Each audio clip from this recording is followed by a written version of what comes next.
Assalamualaikum warahmatullahi wabarakatuh.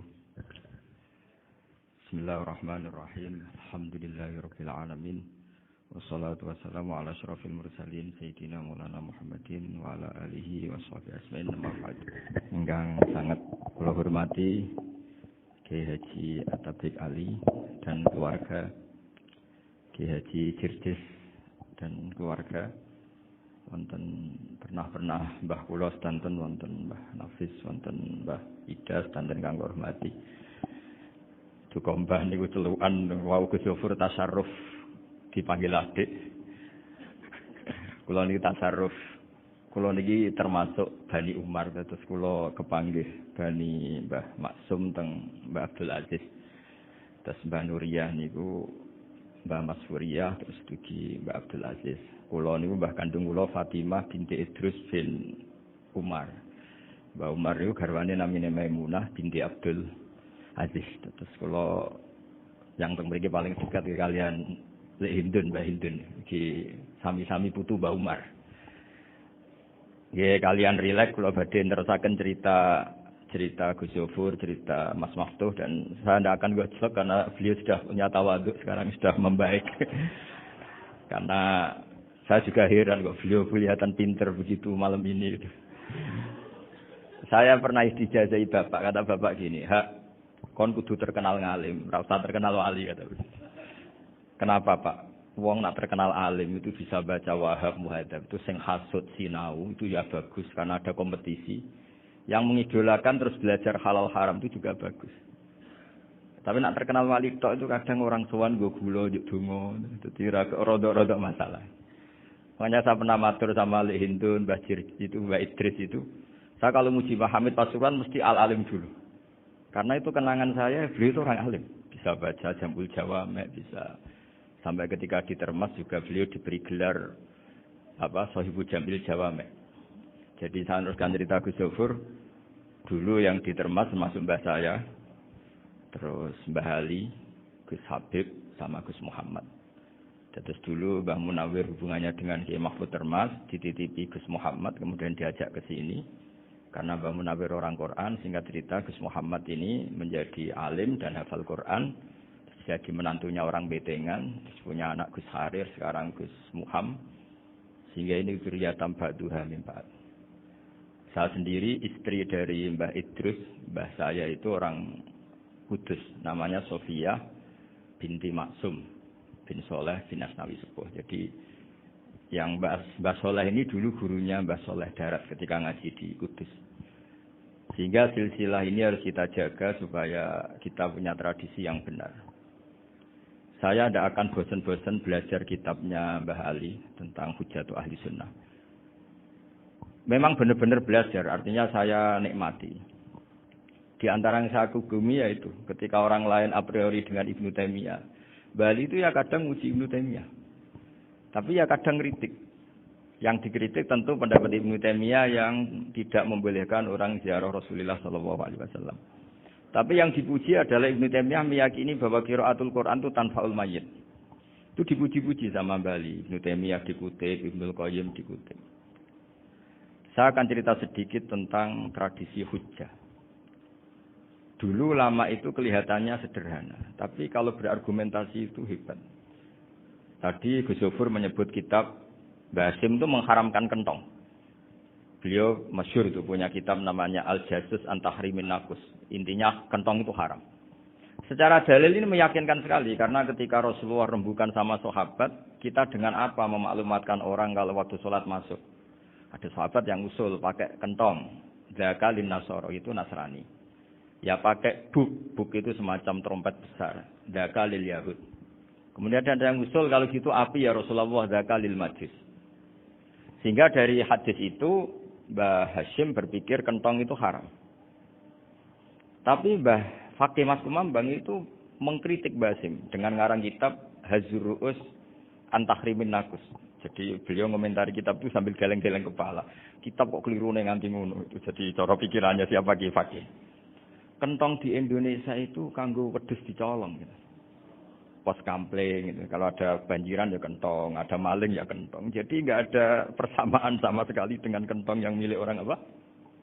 Nasrani. Sehingga di pondok saya itu ada kentong tapi jelek sekali. Karena itu satu-satunya cara supaya beda dengan kentong yang di gereja. Kalau elek kan mirip kentong di pos kampling. Itu ya agak-agak ilmiah sedikit. Dulu ceritanya Gus Zofur itu saya teruskan. Itu singkat cerita, itu kalau yang di kejadian di Termas itu Mbak Dimyati sudah nyuruh semua kentong disembunyikan. Karena mau ada Mbah Hashim. Cerita itu mukarror di Kiefake sama di Dimyati Termas. Setelah kentong dikumpulkan semua, Mbah Hashim datang, senang. Ngiranya Syekh Dimyati ini sependapat dengan beliau, yaitu sama-sama enggak ada kentong. Tapi setelah itu ada santri yang matur, Mbah Dim pun beres, kentong pun kula delikno sedanten.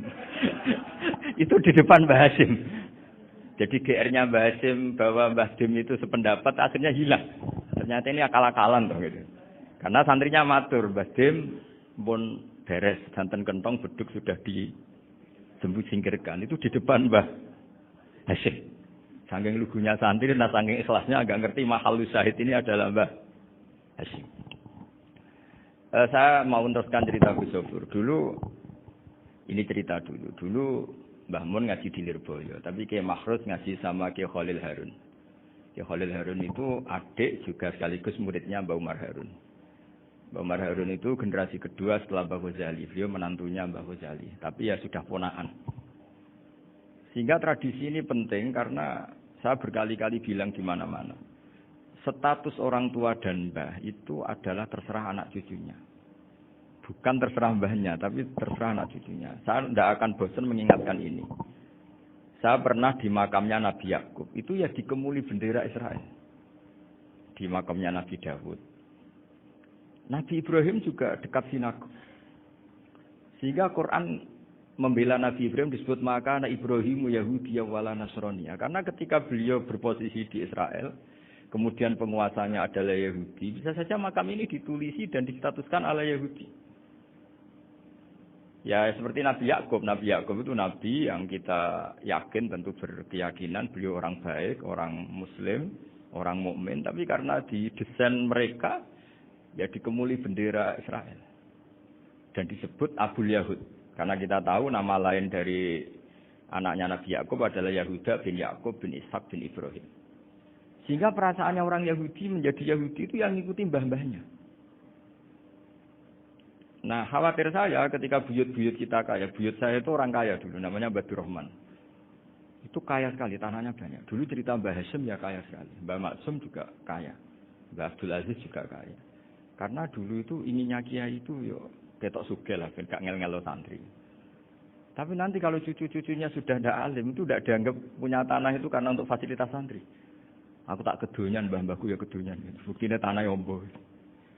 Karena dia akan menafsiri sesuai cara berpikir. Makanya sanad keilmuan yang diceritakan Gus Zofur itu harus diulang-ulang. Kalau nggak diulang-ulang, maka kita akan berpikir sendiri untuk menafsirkan Masyayikhon al-Kiram atau Ajdadan al-Kiram. Nah, ini yang bahaya, yang sering Quran mengingatkan. Jadi ada status yang disematkan oleh anak cucu kayak orang Yahuda tadi, Yahuda bin Yakub bin Ishak bin Ibrahim, itu menstatuskan mbah-mbahnya yang bernama Ibrahim itu Yahudi. Sampai Quran sendiri yang bela maka anak Ibrahimu Yahudi wala Nasrani.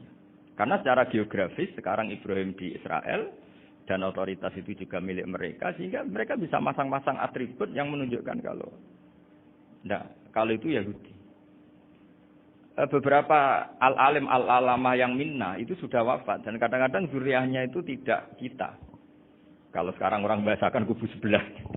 Akhirnya ya nggak boleh dikholi, nggak boleh diziarah. Terus seakan-akan yaktaduna bi ra'yi, seakan-akan mereka berpendapat dengan pendapat Syekh ini, padahal enggak. Nah, sehingga tradisi ketersambungan sanad tadi, baik secara genetik atau secara asbab, itu harus terjaga. Saya beberapa kali banyaklah sering diceritain Mbah Mun. Dulu Mbah Munawir ini cerita ya, Mbah Munawir itu saking senenge kitab, ben santri ini iso ngaji kitab. Itu kalau ada alumni Lirboyo, alim disuruh baca muin di sini itu Mbah Munawir ikut. Saking ingin tasdiknya, ingin ngajari santri bahwa ngapal Quran itu hafal tok, tapi yo paham. Dan penggalinya Mbah Munawir itu sampai klimaksnya dulu Mbah Zaini itu nate nikah sama Nyai Komariah kalau nggak salah, binti Karim, binti Manap. Punya putra Gus Habib, Gus Toha yang diantara putrinya dinikahi Gus Rosin. Terus akhirnya kesampaian juga ketika Mbah Munawir punya mantu alim alama namanya Mbah Ali Maksum, angsal Nyai Hasyimah. Sampai pondok Kramcak makruf bil ilmi, terutama ilmu sorof dulu karena Mbah Maksum itu komplain, fa'ala ya fulu kok terus fa'lan ya fa'ala ya fulu ya uful gitu kan. Masuk fi'il kok jejer isim gitu. Jadi dulu kata Mbah Mun itu ada persaingan ilmu sorof, sorofnya Mbah Maksum Ali Kuaron sama Mbah Ali Maksum Jogja. Jadi wali antok yang satu Maksum Ali Kuaron, yang satu Ali Maksum. Jadi itu dulu saingan ngarang sorof. Nah ini yang menang siapa? Ya terserah duriannya. Kalau duriannya keren ya menang karena terserah yang kampanye.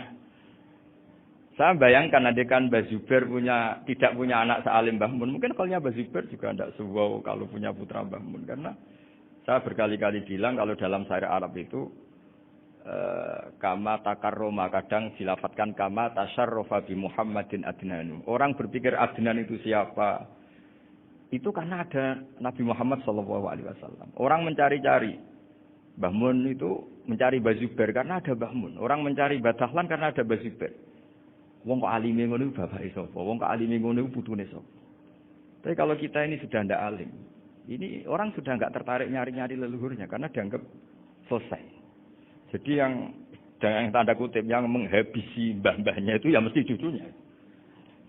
Ini mau ngamuk, mau peringatan, tapi ini juga peringatan pada diri saya sendiri. Jadi sehingga zuriyah ini penting. Kenapa para nabi mesti donga zuriyatan thayyibah? Kenapa selalu berpikir tentang zuriyah? Wa ja'alaha kalimatam baqiyatan fi aqibi.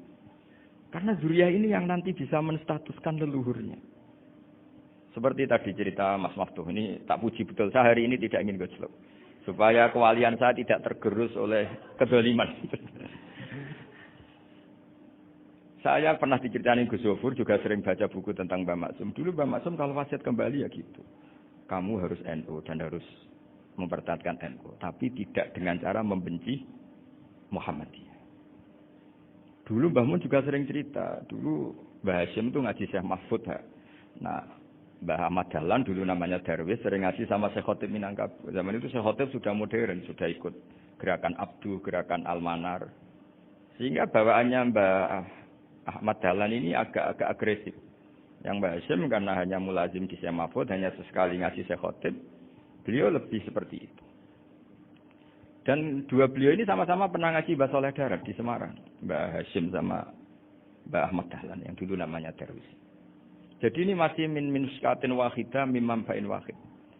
Sehingga kita tidak kaget ketika Mbah Ali Maksum mengomentari Muhammadiyah itu masih ahli sunnah wal jamaah. Makanya nanti terakhir saya baca kitabnya Mbah Ali dan sering saya pelajari. Andai kan kita ini sepakat dengan ilmu, ya kita tahu lah. Kalau Abu Hanifah itu tidak kunut, Imam Syafi'i kunut. Berarti kunut itu mazhabnya Abu Hanifah, bukan mazhabnya Mbah Ahmad Dahlan. Apa tidak kunut itu mazhabnya Abu Hanifah, bukan mazhabnya Mbah Ahmad Dahlan. Kita kunut itu mazhabnya Imam Syafi'i, bukan mazhabnya Mbah Hashim. Ini semuanya masih dalam bingkai ilmu. Adzan qobla subhi juga riwayatnya jelas. Tidak adzan ya sudah perilaku kita sudah jelas. Dulu Mbah Mun sering didik kita gitu. Saya sering dengar cerita kalau dulu Pak Arif Fakhruddin begitu hormat sama Mbah Ali, apalagi zuriyahnya Mbah Azhar Basir, karena beliau dulu ngaji di Termas. Dulu itu enggak ada masalah karena semuanya dianalisis pakai ilmu. Tapi sekarang pakai identitas, yang unut itu NU, yang enggak unut Muhammadiyah. Berarti Abu Hanifah itu Muhammadiyah, Imam Syafi'i itu NU. Berarti Imam Syafi'i itu ya anak buahnya Ki Miftahul Ahyar kira-kira gitu kan. Nah, kan anak buahnya Pak Said Akil. Kan terus jadi repot. Dulu kita ini pengagum ilmu, bukan pengagum perbedaan. Sehingga di sini yang saya kagum dari sekian ceritanya Mbah Ali Maksum, supaya kitab ini tutup poin, supaya nggak lama-lama karena waktunya juga. Nanti kalau kemalaman ini kena semprit ini sudah. Ini di antara yang diceritakan Bali itu unik. Imam Syafi'i itu sering tawassul, sering wasilah sama siapa itu? Abu Hanifah. Ini sudah tak petakan, saya baca yang sensitif lah, yang ini ya. Ziyar al-Babus Samin, terus sebentar ini yang bab tawassul.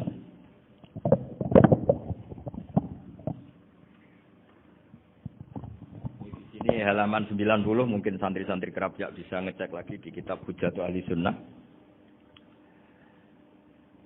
Ketika cerita tawasul, di antara yang diceritakan Mbah Ali Maksum adalah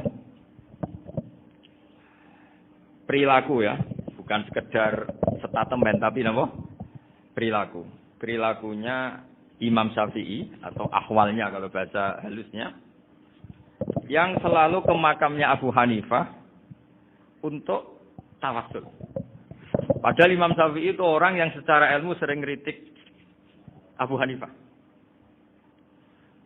Jadi ini saya baca ini di halaman 100, jadi tawasul mulai halaman 9 berapa ini?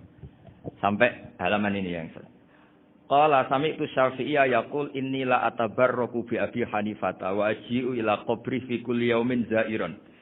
Fa idza uridat li hajatun shallaitu rak'atain halaman 100 wa syi'tu wa sa'altu wa ta'ala al-hajat indahu fama tab'udu anni hatta tuqda.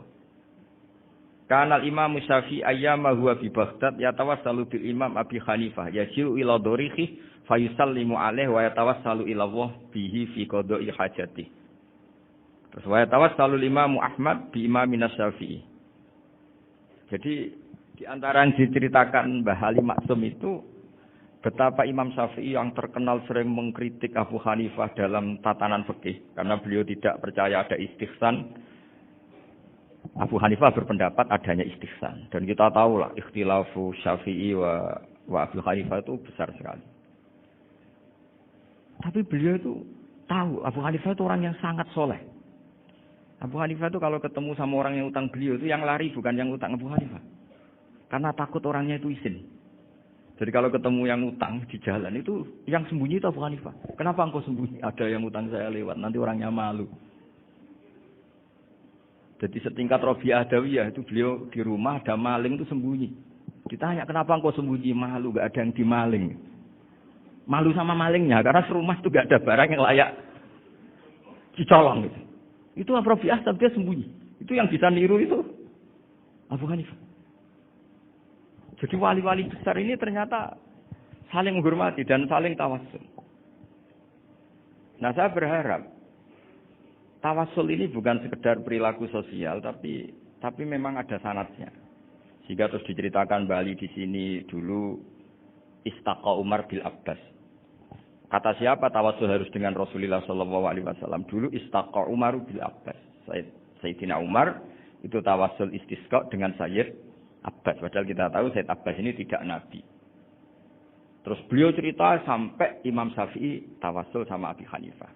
Sehingga nggak ada perdebatan itu kan Umar. Kalau Umar kan ada jaminan boleh diikuti karena beliau sahabat.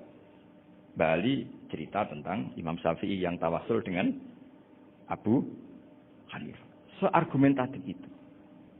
Maka saran saya kepada alumni Krapyak, santri-santri Krapyak, karena saya hanya berani ngomong sama santri Krapyak, sama mas saya hanya ada berani kalah sepuh. Itu tradisi keilmuan itu harus dijaga dengan hujjah dan dengan tadwin, dengan pembukuan. Saya punya sekian cerita ya, misalnya dulu kita mungkin iskal itu janggal. Kenapa sih orang Islam tukaran sama orang Islam itu? Sehingga di antara doa Nabi yang enggak dikabulkan Allah, enggak boleh dikabulkan sama Allah enggak boleh, bukan berarti enggak mustajab. Redaksinya famana aniha, memang enggak boleh. Redaksinya bukan falam yastajib lahu tapi famana aniha. Di Al-Marrah As-Salisa ini Nabi dilarang, yaitu melarang umat Islam itu jangan sampai tukaran sama umat Islam sendiri. Itu kata Allah, ya tidak bisa kata Allah, kalau itu tidak saya kabulkan. Itu dulu guru-guru kita nyontohkan sederhana. Kira-kira kalau saya tukaran wek Gus Zofuru, mbah mun luwih ikhlas dibanding ditukari wong liya. Nek ana kakak ditabuk adik, wong tua luwih ikhlas dibanding ditabuk tangga. Barokahnya membaca kita lebih mentoleransi. Kalau ada Mbah Hasyim dikritik Mbah Fakih Mas Kumambang, kita ikhlas itu. Tidak dikritik guru PAUD, kan? Atau dikritik orang-orang enggak bisa ngaji. Artinya ternyata keliru kita bilang kiai kok tukaran. Justru bagus kiai tukaran dibanding kiai dikritik guru PAUD atau dikritik orang-orang yang enggak bisa baca kitab. Akhirnya barokahnya baca kita menjadi tahu.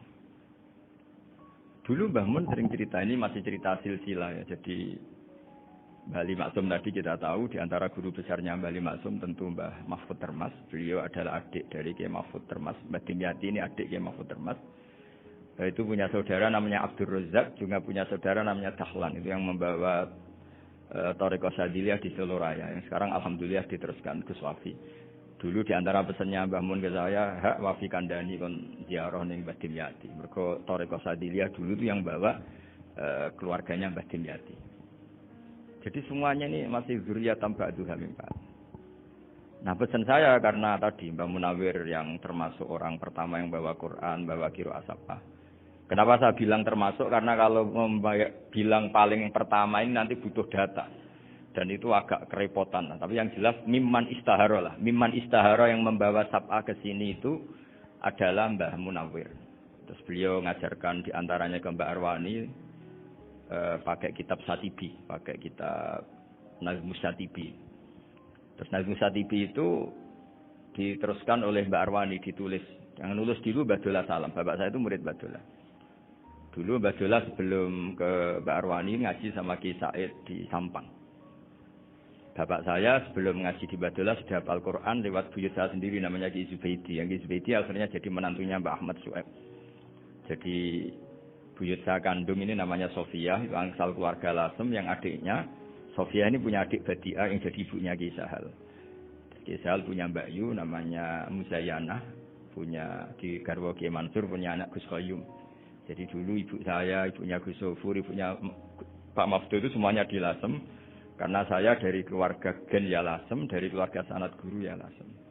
Tapi Lasem Badawi itu dulu ngajinya di Mbah Umar Harun di Sarang.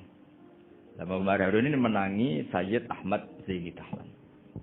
Sayyid Zaini Ahmad Zaini Dahlan ini punya cucu keempat yang hidup di Sedan. Terus makamnya di Lasem. Namanya Habib Haidar. Itu yang nulis biografinya Mbah Maksum. Mbah Maksum bukan Bali, biografinya Mbah Maksum. Itu ditulis oleh Habib Haidar, namanya Haidar bin Hasan bin Sodaqoh bin Ahmad Zaini Dahlan. Nah, Habib Haidar ini menantunya Sayyid Hamzah Sato. Hamzah Sato itu Hamzah bin Abdullah bin Umar. Itu kakaknya Sayyid Abi Bakar Sato, Sohibul I'anah. Nah, Sayyid Umar ini yang dulu ngajari mbahnya Mbah Mun, namanya Ahmad bin Su'aib. Nah, di antara ajarannya adalah baca kitab-kitab kecil yang bisa dihafal. Dibawalah ke sarang jadi metode muhafadzah. Tapi kemudian lama-lama oleh pondok itu jadi syarat kenaikan kelas. Dulu nggak ada muhafadzah untuk kenaikan kelas ya, supaya orang alim itu harus hafal. Lama-lama dipakai syarat untuk muhafadzah. Jadi semua ini sangat harus kita ingat supaya kita bisa menjaga tradisi. Termasuk tradisi ini kiai seneng jagungan, terus ngomong ra penting. Itu juga sanat. Setahu saya Mbah Mun itu kalau ketemu bapak ya guyon terus. Saya punya kenangan yang dulu agak iskal tuh begini. Ada isu lah, entah isu entah hoax entah apa, ada kaji itu agak beling itu, pokoknya beling lah. Seneng siapa itu, rondo lah apa. Pokoknya beling. Ketika Mbah Mun dilaporin tamu kalau kaji itu beling sama rondo itu. Mbah Mun tanyanya lucu. Lho ayu no cum. Wahyu banget, Mbah. Wahyu. Itu bapak juga bakas ayu nih. Dulu saya sekali kiai kok bakas wong ayu, bakas bodine barang ya kira-kira gitu. Tapi setelah saya tambah alim, tambah ngerti itu, kata bapak gini, ya ambek bakas ayu hak timbang iya, no malah kozas. Ternyata seni. Sekali Mbah Mun atau bapak bilang, waji kok zino kaji, maka larinya ke kozas. Maka menghindari bahasa menuduh, ngomong yang nggak penting. Loh ayu. Jadi kiai dulu tuh orang sok suci tapi menghindari hal-hal yang jadi punya seni untuk ngelola kehidupan. Orang bermalam-malam jagungan sama teman asik itu kan perlawanan terhadap nafsu kita, syahwat kita untuk mungkin nikmati dugem di bar atau di tempat-tempat maksiat. Itu setan di Indonesia tuh kakuati sama Ki Jawa. Orang supaya enggak tertarik maksiat itu Ki Jawa cukup ketemu kancane masak terong guyon, gejol-gejolokan zaman mondok, suwengi lulus saka maksiat. Bar wis tutup. Perlawanannya sederhana, enggak pakai tahajud, enggak pakai wiridan. Karena Ki Jawa juga koyoke rapati potongan ahli ibadah gitu. Jagungan gitu. Jadi setahu saya itu pernah lihat Bali itu sekali ketika beliau ngisi ceramah di Mbah Hamid Bedowi. Saya masih kecil diajak bapak. Dulu kalau bapak ngelihat Bali sama Mbah Hamid itu mesti nangis. Karena dua orang alim bertemu. Yang akhirnya ya di sana itu Mbah Hamid punya anak Gus Nasih, di sini ada Mbah Nafisa, terus jadi Mbak Saleh Hindun itu. Jadi dulu itu ya guyon terus ketika ketemu. Itu yang sering bodoni Mbah Hamid itu ya Ki Bisri. Ki Bisri itu kalau datang ke Kiai Hamid Pasuruan, nak wali tenan aku teko ditatakno mangan. Jadi ukurannya ya. Ternyata sampai sana dikei mangan tenan. Masih belum mengakui, kan nak wali tenan aku iki kiai urung di mobil, dongakno aku di mobil. Sudah kalah satu seri itu masih gak terima. Lalu itu Mbah Hamid akhirnya berdoa, ayo monggo, mungkin-mungkin Ki Bisri gak ada mobil. Itu tadi doain masih tanya, mereknya apa merek? Itu Mbah Hamid jawab, yo paling Holden. Nah, paling Holden. Itu nyari mobil itu ya adalah dapatnya Holden. Suatu saat Mbah Bisri diundang Mbah Hamid gak dikasih pisau. Karena utangnya sudah banyak Mbah Hamid. Mbah Bisri ini utang doa tadi. Itu ya gak dikasih pisau. Ya gak mau kesang apa-apa kelambimu kayak aku. Didol sama muhibbinya Mbah Hamid. Itu harganya melebihi jatah bisaroh.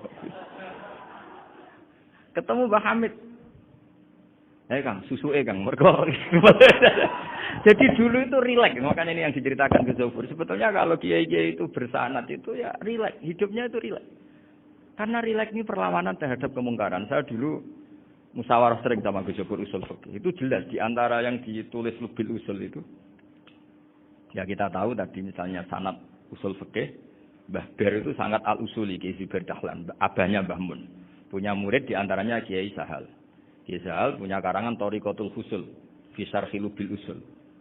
Itu Thariqatul Husul itu beliau ngendikan dalam mukaddimah bahwa saya bisa mensarah ini berdasar ngaji maknani sama Mbah Zubair. Terus beliau mengutip sarah itu dari kitab Nailul Ma'mul. Beliau ngendikan binus khotin khotiyah ghairi matbu'ah. Dan itu ditemukan di Kiai Mansur di Lasem. Karena Kiai Mansur iparnya Mbah Sahal. Mansur bin Khalil itu di antara katibnya Syekh Mahfud. Jadi semuanya ini sambung. Mbah Ber saking ahli usul fikihnya, kalau ngajar usul fikih itu kalau guyon takriran saya ini lebih memahamkan ketimbang sarah. Ya sudah terus Mbah Zubair Kiai Fakih terus Syekh Mahfud. Di sini Syekh Mahfud termasuk orang yang dekat Mbah Munawir sampai putrane Mbah Mahfud namanya Gus Muhammad dibawa Mbah Munawir, kemudian mondok di Termas di antaranya terus dinikah jadi menantunya kalau nggak salah Haji Taslim di Betengan, kemudian sekarang juriannya Mbah Mahfud di Betengan. Ini nggak boleh hilang secara sebab. Itu di antara di usul fikih diterangkan. Ketika di antara 5 hukum itu ada yang bernama mubah. Mubah itu boleh dilakukan, boleh ditinggalkan, dan kalau dilakukan ya tidak berpahala, tidak disiksa. Itu ada ulama yang protes. Protes nggak bisa seperti itu. Isma min mubahin ila wa tahaqqaqu bihi tarku haramimma. Fa'il zamu minas sukun tarkul qatli wa minas sukut tarkul qadaf. Tidak bisa, mubah itu tidak ada. Kalau kiai jagungan semalaman, itu Allah ngitungnya itu hada taruka dugem, wahada taruka delok dangdut, wahada taruka kada wa kada. Oh, itu luar biasa. Dan kita ngikuti yang seperti itu saja. Gak usah tahajud, gak usah witir telulas, kaya ora kuat timbang gremeng. Sewengi jagungan, setan ngenteni kita tergoda maksiat, ternyata maksiatnya sampai tutup, kiainya masih apa? Jagungan. Jadi jagungan saja ada ilmunya, bahwa itu perlawanan terhadap tarkul ma'asi. Sehingga bagaimana Anda katakan mubah ini mubah, toh gunanya adalah tarkul haram. Meskipun efek mubah juga bisa tarkul wajib, wae bojo blonjo turu. Ya kan, wae ngrumat ibuke turu. Itu halal wajib. Jadi mubah itu resikonya ya bisa tarkul wajib, bisa tarkul haram. Sehingga kalau sanad ini terjaga secara baik, secara kultur, saya sering juga sakungan sama Gus Zuhur, itu mesti tak niati gitu. Jagungan wong alim kuwi ibadah dan menikmati ibadah adalah da'bul auliya wa da'bul ulama. Kata Imam Ghazali, pada akhirnya waqud buhadatin al-istilzat bil mubahat. Kata Imam Ghazali, pada akhirnya qutbu hadatin, madaru hadatin, pokok dari agama ini adalah melawan kemaksiatan dengan kita menikmati al-istidzat bimbah. Kita menikmati sesuatu yang dibolehkan Allah Subhanahu wa taala. Dan seperti ini itu bisa qasmu dhuhri syaitan, bisa menghancurkan punggungnya setan. Karena kalau melawan setan dengan ibadah ini kadang kita capek selain serapotongan. Tapi nak kangkang ning komplek H gitu jagungan mbek kancane, ngenang mlarate, mbok ngenang ora sekolah, ra munggah, kenangan sing ra munggah diarani istiqomah. Itu kan diarani tulus zaman, kok sing munggah dianggap kesusu. Saya ini punya pondok Quran. Kalau ada yang hafal 3 tahun, mesti digojolkan saya ini. Gak apik, kesusu. Kesusu itu mesti tidak barokah karena tergesa-gesa apa? Hatam. Sehingga yang nggak hatam-hatam itu kayak partai mayoritas. Ini yang partai tulis zaman katanya. Ahli sobri katanya. Akhirnya di pondok gara-gara itu mau guyon, tapi nggak ada stigmasi yang nggak naik. Di pondok sarang itu saya punya temen itu banyak yang sak kelas dengan saya, sak kelas sama Gus Kamil, akhirnya sak kelas dengan Gus Sofur. Padahal saya ini kakak kelas. Saya temannya, Gus Kamil temannya Gus Sofur. Ini anak ini nggak pernah naik. Itu nggak dinyek, nggak dicibir di pondok. Karena guyonan tadi. Guyonan bahwa ini bagian dari bentuk apa? Istiqomah. Nanti yang goblok juga tenang. Karena kiainya cerita, kadang santri goblok ya baru kan. Di sini pondok akeh santri ora tau sinau ning omah dadi kiai gede. Selalu kiainya tuh cerita seperti itu. Akhirnya sing goblok ya bangga dengan kegoblokannya. Iya, jadi kiai itu orang yang meskipun guyon ini barokahnya Masya Allah. Dan setahu saya kiai-kiai alim itu ya senengannya guyon. Karena tadi guyon itu luar biasa. Bapak saya itu kalau pesan sama saya itu enak ngaji wis guyon nae. Wong ning omah mikir utang, mikir wedi bojo macam-macam kok ngaji kok jak nangis pisan, nangis ping pindho. Sudah jak guyon nae. Paling gak lali. Dan beliau punya dalil kul bi fadlillah bi rahmati fa bidzalika fayafrah. Jadi jangan sampai orang ini farah bil maksiat, jangan sampai orang itu. Dan ini yang saya kenang dari sekian cerita murid Bali. Mbah Ali Maksum ya senang guyon. Gejol-gejolkan mbek santri guyon. Ini saya maklumatkan ke semua santri beliau bahwa ini bukan sekedar guyon, tapi al-istildad bil mubahat. Ini adalah perlawanan terhadap setan karena banyak orang bisa senang itu kalau nunggu maksiat. Ini bisa senang dengan sesuatu yang tidak maksiat. Itu kayak apa hebatnya? Makanya Nabi itu kalau ketemu sahabat ya sering ngendikan yang ringan-ringan. Ya Umar ma'afalan luher jong mana piye ijek. Kalau ketemu anak kecil ya. Nanti ketemu yang tua-tua yang sudah enggak bisa mikir, ya tetap riang. Sehingga ada cerita dalam sebuah tafsir. Ya saya ulang lagi, ada cerita di sebuah tafsir. Kenapa Nabi Musa ditanya Allah wa matilka biyaminika ya Musa? Ma'ana wa ta'ala a'lam. Tentu Allah sangat tahu yang dibawa Musa itu apa. Karena Allah tahu Nabi Musa itu grogi. Orang dipanggil Wali Maksum pasti grogi. Santri dipanggil Mbah Mun pasti grogi.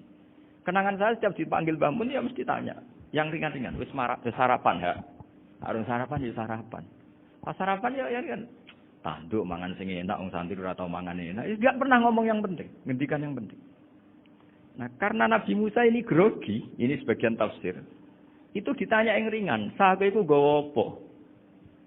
Karena pertanyaannya ringan, Nabi Musa juga ringan. Ya Nabi Musa itu sampai lali, itu pangeran. Sing ya'lamu sirra wa akhfa. Diterang. Niki tongkat Gusti. Gunane ke atas Gusti tongkat iki. Qala ya aso ya atawakkau 'alaiha wa ahusyu biha 'ala ghanami wa liya fiha ma'arifu ukhra. Oh, tongkat Gusti ini penting Gusti. Nggih nak. Nggih macam-macam lah Gusti. Atawakkau 'alaiha wa ahusyu biha 'ala ghanami kangge menghalukan wa. Masih terang terakhir dan yang lain-lain Gusti. Wa liya fiha ma'arifu ukhra. Sehingga akhirnya rileks. Karena Nabi Musa terus ngerti. Ternyata ketemu pangeran juga seserem yang saya bayangkan. Gitu. Pertanyaannya ringan. Itu ada ilmunya. Tapi cerita ini yang versi tafsir ini tidak yang seperti di Manaqibul Ghazali. Di beberapa kitab tentang Manaqibul Ghazali diceritakan di alam roh Nabi Muhammad SAW itu yubahi bi ummati, saking yubahinya sampai ngendikan ulama ummati ke anbiya'i Bani Israel. Ulama umatku itu pinternya atau statusnya itu mirip-mirip lah. Kaf itu ya mirip-mirip lah, mirip-mirip kayak ulamanya nabinya Bani Israel. Akhirnya Nabi Musa itu tersinggung sekali. Bagaimana mungkin ulama disamakan dengan apa? Nabi. Sehebat-hebatnya ulama itu kan tidak akan yablughu darajatan nubuwah atau yartaqi ila darajatin nubuwah. Itu akhirnya, ya kalau kamu nggak percaya panggil. Yang dipanggil Imam Ghazali. Ya Nabi Muhammad juga nggak mau kalah. Gitu. Kalau manggil ulama RT ya kalah keok. Gitu. Akhirnya Imam Ghazali datang. Ditanya sama Musa, Mas muka, nama kamu siapa? Ana Muhammad bin Muhammad Al-Ghazali At-Tusi Asy-Syafi'i. Itu disebut panjang. Nabi Musa guyu-guyu. Kamu ulama kok ngomong yang nggak penting. Ditanya namanya kok penjelasannya sepanjang itu. Dianggap itu satu kesalahan. Masa tanyanya nama kok ditanya Jawabnya Muhammad bin Muhammad Al-Ghazali At-Tusi Asy-Syafi'i. Kepanjangan itu. Ketika Nabi Musa agak mencibir, agak gimana itu terus Imam Ghazali, kalau ini masalah, lebih masalah jenengan. Apa itu? Yang tanya jenengan tuh Allah ya'lamu sirra wa akhfa. Dan Allah hanya tanya wa ma tilka biyaminika ya Musa. Harusnya jenengan jawab asoya titik, bukan kepanjangan. Atawakkau 'alaiha wa usybiha itu kepanjangan. Allah tanya yang di bawah kamu itu apa? Yang di tangan kamu. Harusnya jawabnya hanya asoya. Tapi kenapa penjelasannya sepanjang itu? Sampai terakhir waliya fiha ma'aribu ukhra. Terus pinter tenan kayak gitu. Terus ada Nabi Muhammad, Nabi Musa terus bilang, ya pinter tenan jadi. Padahal kita tidak pernah GR seperti itu kan kebetulan Imam Ghazali. Gitu. Kalau yang lain mungkin ya keok lah kira-kira gitu. Tapi ini cerita dalam khazanah keilmuan. Benar yang dikatakan Gus Zofur. Saya termasuk orang yang pernah mondok Lirboyo Pasanan. Jadi setelah saya disuruh nemani Gus Kamil, tahun berikutnya Gus jenengan disuruh. Pokoknya anakku, bosak wulan lah kudu tahu mondok Lirboyo. Biar aku tahu ngaji Wakarim. Terus yang disuruh membaturi Gus Kamil itu saya. Jadi saya pernah 1 bulan tuh di Lirboyo. Karena saya ini santri beling ya, kontraknya pokoknya penting ziarah Bakarim. Biasanya nggak pernah ngaji ya, pokoknya berbareng Isa. Ziarah ya sudah. Ngaji subuh ingat saya sama Gus Imam. Itu dari 17 hari ingat saya ngaji 2 kali. Tapi kalau ziarah ke Bakarim sudah lupa jumlahnya karena memang kontraknya disuruh ziarah. Sampai seperti itu. Dan saking senengnya bangun sama Bakarim saya masih ingat. Ngamplopi salam template itu masih ingat untuk Gus Anwar, untuk Gus Imam, untuk Gus Kafabi, termasuk untuk Gus Maksum. Itu malam-malam saya dijak ngamplopin. Zaman itu sama ingat, selawewu. Zaman itu kos 1 bulan itu 13.000. Jadi kira-kira kalau 25.000 itu untuk kos 2 bulan. Jadi saya kursusnya itu pakai kos. Saya masih ingat Mondok Sarang itu kos 1 bulan 13.000. Berarti kira-kira 500.000 itu di amplopin sendiri sama Bang. Ini untuk Gus War, ini untuk Gus Imam, ini untuk Gus. Padahal Gus Imam ini mondoknya sudah di Mbah Mun. Itu Mbah Mun hormatnya sampai untuk jatah salam tabligh. Nah yang ribet kebalikannya, kita pulang, Gus Imam karena melihat Gus Kamil ini putrane Mbah Mun, Gus Kamil disangoni. Saya juga disangoni, karena Gus Imam dulu ngaji juga sama Pak D saya. Sama keluarga saya. Itu kata Gus Kamil setelah keluar, mau kamu nih gue abal, berarti gue aku sih. Karena ini penting, ini kalau sampai dianggap tukar guling, ribet sih. Jadi ditakwil sendiri lah, mau kamu nih gue abal ya? Boten, yes, berarti halal. Tapi sama Mbah Mun ditanya.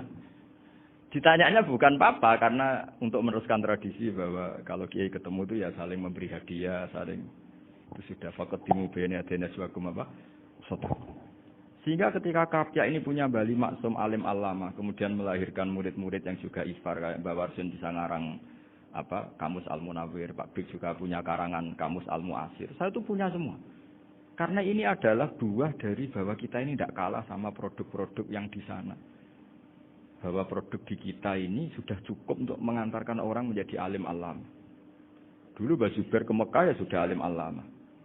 Gus Zofur ke Al-Azhar sudah alim. Semua teman-teman kita ke Mekah itu sudah alim semua. Padahal produk mondoknya ya tadi. Mau digojlok kiai ini, terus mangkel be keamanan biasanya. Biasanya musuh besar pondok itu keamanan. Jadi bukan berarti gojlok ibunya Gus Maftuh enggak. Biasanya keamanan itu musuhnya apa? Banyak. Jadi cerita-cerita saya mohon sekali murid-murid kerap ya.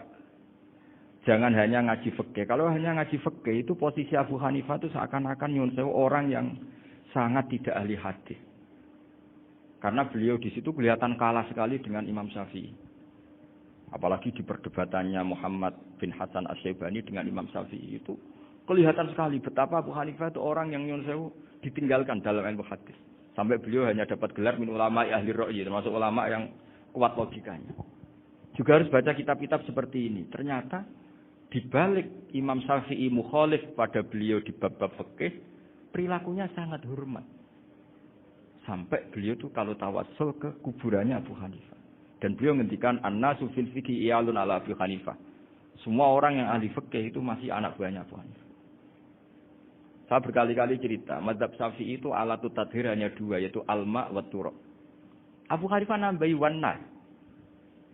Alasannya Abu Hanifah, orang mukmin yang dosanya banyak itu dibakar di neraka. Dan alasannya Allah litadhirihim, untuk mensucikan mereka. Jika pikirannya Abu Hanifah, an-nar itu min alatit tadhir. Apa yang terjadi ketika bata itu batu bata yang dibakar, di situ campur teletong, campur apa-apa. Itu kalau sudah mazhab Abu Hanifah selesai, sudah suci. Karena sudah ngelewatin pembakaran. Meskipun kita tidak akan kalau kehilangan air terus wudu dengan api, sudah punya semua ini. Tapi apapun itu menjadi solusi. Sehingga saya punya kitab namanya Ikhtilafu Malik, Ikhtilafu Malik wa Abu Hanifah atau Ikhtilafu Syafi'i ma Abu Hanifah. Itu kelihatan sekali kalau Abu Hanifah itu posisinya kalah. Karena yang ngarang orang-orang Syafi'i. Tapi kalau melihat kitab-kitab kewalian, misalnya di kitab Mizan Kubro ini juga sering disebut itu Mbak Ali Maksum tentang Imam Sa'roni. Berkali-kali beliau mengutip Mizan Kubro. Itu Abu Hanifah adalah orang yang sangat mukasyafah. Artinya ketika Nabi cerita air wudu itu menjatuhkan dosa, tidak ada air wudu yang jatuh ke kamu kecuali saat itu juga dosa kamu jatuh. Itu beliau datang ke Madharota Kufah. Kemudian beliau bilang sama si orang tua tadi, tub anizina. Orangnya terus bilang atubu minazina. Ada lagi pemuda datang dibilangin tub an ukuki walideka. Terus bilang tub tu an ukuki walidaya. Sampai yang terakhir ada tub an simai alatilahwi atau an samai alatilahwi. Terus tub tu an samai. Ketika orang itu ditanya, kenapa engkau begitu tahu dosanya apa? Saya tahu air wudhu ini menjatuhkan apa. Jadi kira-kira kalau zina mungkin ya batang babi lah. Kalau hanya sekedar melihat bak-bak mungkin ya curut atau tikus lah kira-kira gitu. Nak dulu dulu ya mungkin ya tikus cilik gitu. Nak dulu suwi ya tikus werok itu atau apalah. Pokoknya beliau itu tahu. Tapi anehnya Abu Hanifah apa? Setelah itu dia nangis minta mukasafahnya ditutup. Ya Allah, saya ini mukasafah kok malah menjadi tahu sawatil mukmin. Padahal aturan syariat jenengan man satara musliman satarahu, bahwa enggak baik melihat jeleknya orang mukmin. Minta ditutup.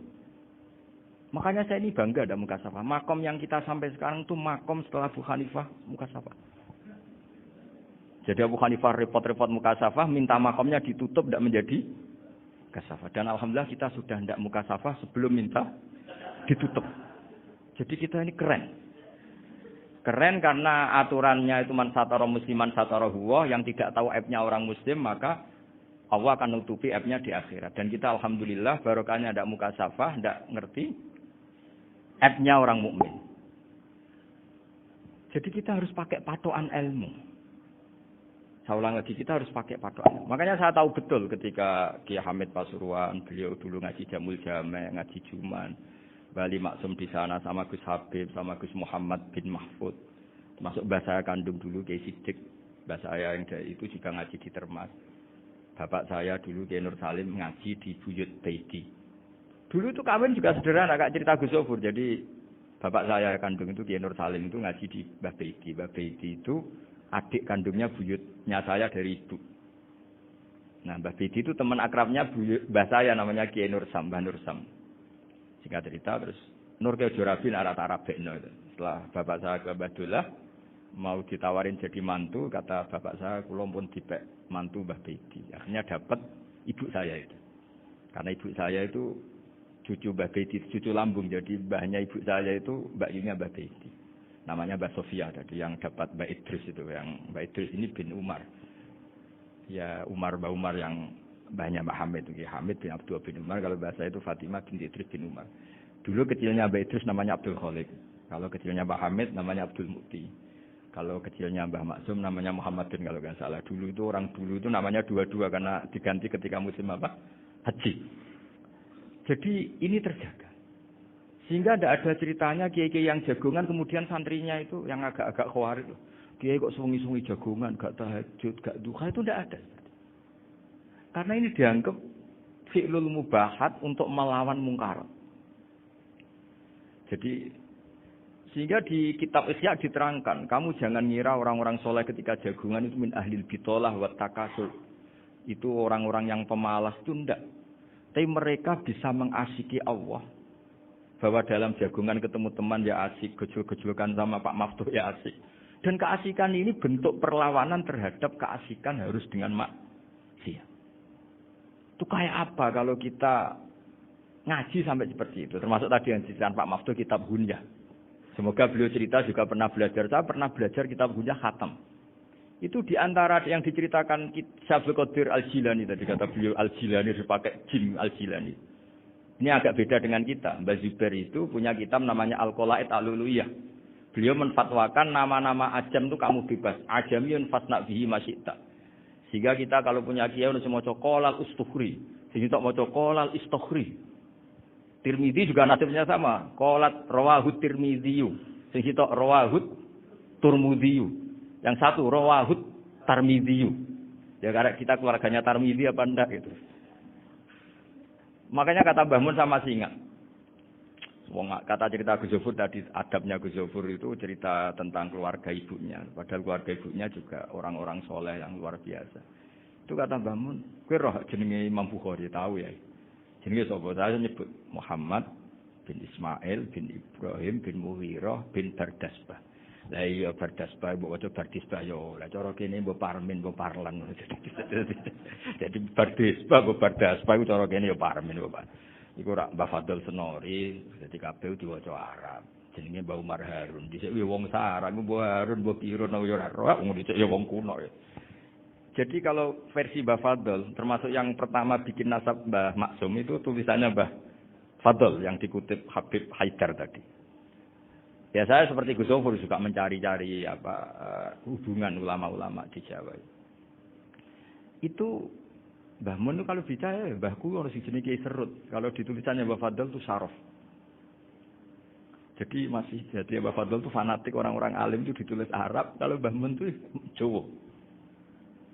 Dulu tuh ada wali seto di daerah saya. Dulu orang ya janggal. Ternyata ada sato itu. Kesamaan di Arabnya itu.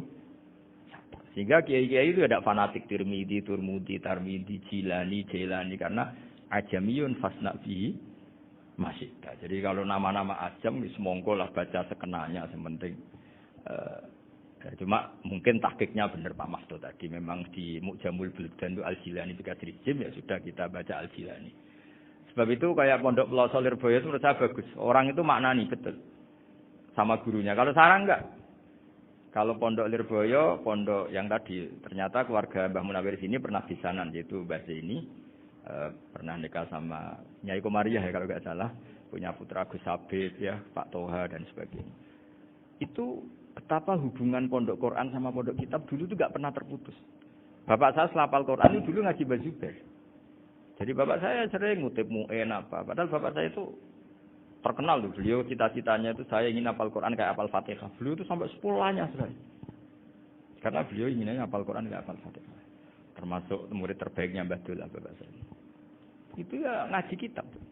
Sehingga kata Mbah Mun, jadi Mbah Munawir di mantu Bali Maksum. Itu ya sudah dipenggali. Sudah dipenggali dituruti pangeran. Lahirlah seorang Bali Maksum yang membawa. Jadi dulu itu ya Gus Muhammad yang ngaji di Termas, nanti Mbak Arwani sebelum ngaji di sini ngaji di Tebu Ireng. Sehingga Mbak Arwani bisa ngarang kitab. Beliau ngarang kitab tentang Sab'ah. Faidul Barokat namanya. Iya nulisnya ya fasih ya. Saya punya tulisan tangannya Mbak Arwani itu banyak. Saya juga punya tulisan tangannya Mbak Hasyim Asy'ari ketika nyurati buyut saya yang di Damaran itu pakai bahasa Arab. Jadi dulu itu Mbah Ali Maksum juga sama. Surat-suratannya dulu sama tokoh-tokoh Muhammadiyah ya bahasa Arab. Nah ini harus kita dengar dari abna dari bahwa Mbah Maksum kemarin yang diceritakan Gus Zofur di Khol Mbah Maksum, kowe kudu belo NU, kudu tetep NU, tapi bukan dengan cara membenci Muhammadiyah. Tadi Pak Maftuh menguatkan sanad itu dari Pak Atabib bahwa Muhammadiyah termasuk ahli sunnah karena sama-sama tidak sabus sahabat, sama-sama ikromus sahabat dan sama-sama bermadzhab. Nah soal akhirnya ada beberapa yang rapati seneng ngaji ini yang agak ribet. Tapi kamu tidak usah ngeritik Muhammadiyah agak seneng ngaji, kayaknya juga sama kita enggak seneng ngaji juga banyak itu. Jadi kalau ngeritiknya masalah itu kan kita ya agak sama. Ya jadi ternyata di sini terus ini yang terakhir supaya enggak lama-lama. Bali juga punya sisi keras. Keras sekali jadi dalam hal-hal yang khas. Ini di halaman 87. Itu keras sekali. Beliau ngendikan wahal bi jununun hatta usbira amri lil mu'minin alla yazuru rasulahum. Jadi ketika saya tadi sudah bilang bahwa beliau sering muji Ibnu Taimiyah dalam banyak hal, tapi dalam banyak hal juga beliau mengkritik Ibnu Taimiyah ketika menafsirkan la tusaddur rihal illa salah satu masajid. Kemudian Ibnu Taimiyah tidak mentasrekkan, tidak mensunatkan ziarah kubur Rasulullah sallallahu alaihi wasallam. Beliau mengkritik. Dan cara mengkritik adalah ngendikan ulaikal ladzina yuriduna ayyahulu bainahu sallallahu alaihi wasallam wa baina ummatihi fi nahiyatin. Itu adalah orang-orang yang ingin membuat batas antara Nabi dan umatnya. Saya termasuk terinspirasi makalah Bali ini adalah bagaimana Anda mengkafirkan orang Islam berdasar qala Rasulullah sallallahu alaihi wasallam. Wan nabiyyu asyaddun nasi syafaqatan li ummati. Wan nabiyyu akhrasun nas, orang yang paling serius supaya umatnya ini selamat. Kemudian Anda dengan hadisnya Nabi mentafrik bainahu wa baina ummati berdasar dawuh Kanjeng Nabi. Cek mentalani. Makanya saya itu enggak pernah keras di bab ini. Misalnya nyuwun sewu ada santri sarang yang nakal. Terus saya tidak berani komentar karena saya tahu Mbah Mun itu sangat mencintai santrinya meskipun yang nakal. Saya melihat sendiri bukan jari ada santri cara pelaturan pondok itu diboyong karena nakal. Itu Mbah Mun ngendikan begini. Ya cung yo ke diboyongmu cara aturan pondok. Nah aturane pangeran ngger kowe tobat dadi wong apik ya dadi wong saleh. Ya kowe kudu tetep sering rene, tetep santri kudu dunya akhirat. Soal pondok ya ben ana aturan, ben jeneng kowe nakal nemen ya diboyong, tapi kowe tetep wong apik. Jadi karena kita tidak mungkin mentafrik bainahu wa baina talamizi.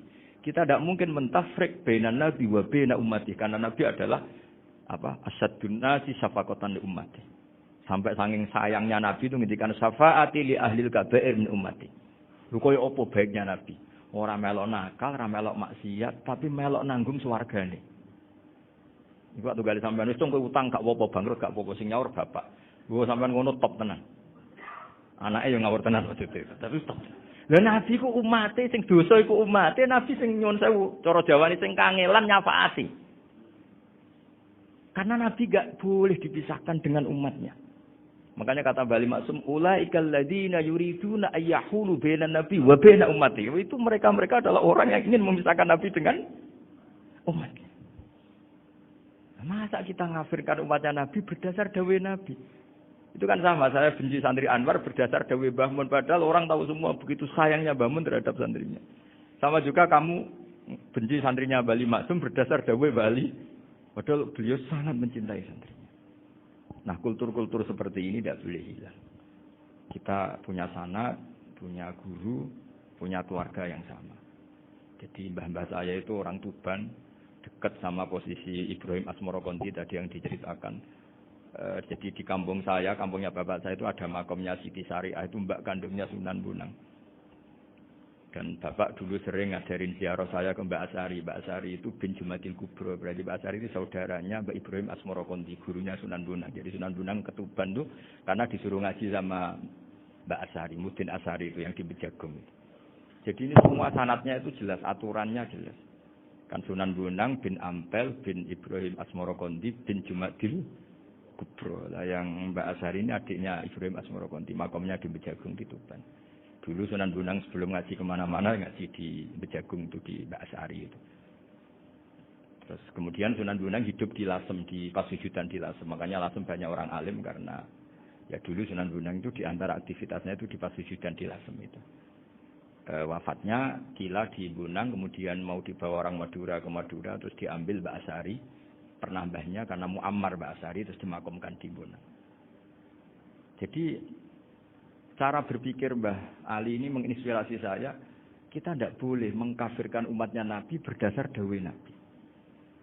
Karena apa? Itu yang tidak diinginkan Nabi. Nabi itu inginnya yang di luar itu masuk, bukan yang sudah di dalam dikeluarkan. Itu kata beliau, ulaikal ladzina yuriduna ayyahulu bainan nabi wa baina ummati. Orang-orang yang tidak mentasrek ziarah pada Nabi adalah orang-orang yang ingin memisahkan Nabi dengan. Dan begitu kias berikutnya, orang-orang yang sidik-sidik muni ini kafir, ini sudah enggak benar, ini la yurja khairuhu, itu orang-orang yang memisahkan. Dan lucunya berdasar dawuh Nabi. Makanya semua kalau sampai ngaji Mizan Kubro, ini kitab yang sering dikutip Bali Maksum. Ketika Nabi ngintikan laisa minna man ghasyana Laisa minna man latamal hudud wa saqal juyub bada'a bid'al jahiliyah. Laisa minna min tilkal khoslah. Semua ulama mentafsir laisa minna fi tilkal khoslah, bahwa dalam hal itu Islam tidak bertanggung jawab. Masa menipu berdasar dibolehkan Islam kan tidak mungkin. Semua perilaku yang salah disebut Nabi laisa minna fi tilkal khoslah, bukan laisa minna fayakunu huwa kafirun. Tidak ada satu ulama yang mengatakan laisa minna berarti orang ini kalau menipu sudah kafir. Ketika dosa, ya sak dunia kafir-kafir. Siapa enggak pernah menipu? Sekedar pernah. Siapa enggak sering menipu bahkan? Hobi kadang ya rezekinya dari nipu. Nah itu kalau betul maknanya laisa minna terus kafir semua orang di dunia kafir. Karena siapa sih yang selain Nabi yang enggak? Selain Nabi kan enggak mungkin apa? Maksum. Belum lagi menurut teori usul fikih ada nipu yang wajib. Ya kan, misalnya kita orang baik ketemu orang dolim yang memburu perempuan mau diperkosa terus bersembunyi yang kita tahu. Kita wajib nipu apa wajib jujur? Ketika orang dolim tanya, perempuan tadi kemana? Wajib nipu apa wajib jujur? Wajib nipu, karena kalau kita jujur berarti memberi peluang orang dolim menemukan buruannya. Jadi betapa alimnya.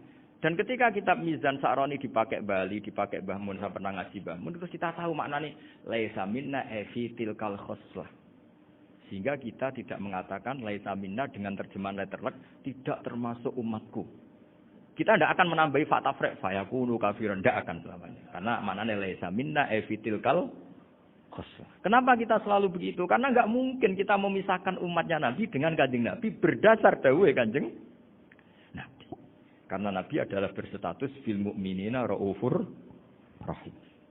Ya terus ini mohon maaf sekali ini yang saya bisa, tapi saya mohon kajian kitab Ahli Sunnah saat ada di Damatur Gus Hafiz Gus Picon supaya kitab ini ditakriri lah supaya lebih dan yang lagi harus santrinya jangan bebankan saya. Ini santri yang pernah mulai sama-sama. Biasanya kalau orang NU pesantren terus orang usul jenengan mawon. Senenge lempar-lemparan. Itu kata bapak saya, tawadhu keliru aja. Tawadhu itu asline wong ra tanggung jawab. Ben ketok Islami bebo tawadhu aja. Jadi tawadhu itu orang yang sebetulnya agak punya tanggung. Ben kesane Islami pura-pura tawadhu. Jadi, tapi saya mohon ini kitab ini bagus sekali. Di antara yang saya senang adalah beliau cerita kalau Imam Syafi'i sering tawassul sama Abu Hanifah. Padahal kalau kita ngaji di kitab-kitab fikih, Abu Hanifah itu kayak tersangka lah. Di bab ilmu apa? Hadis. Sampai biasa kan di kitab Minhajul Thalibin, walaysa li Abi Hanifah hadisun sahihun.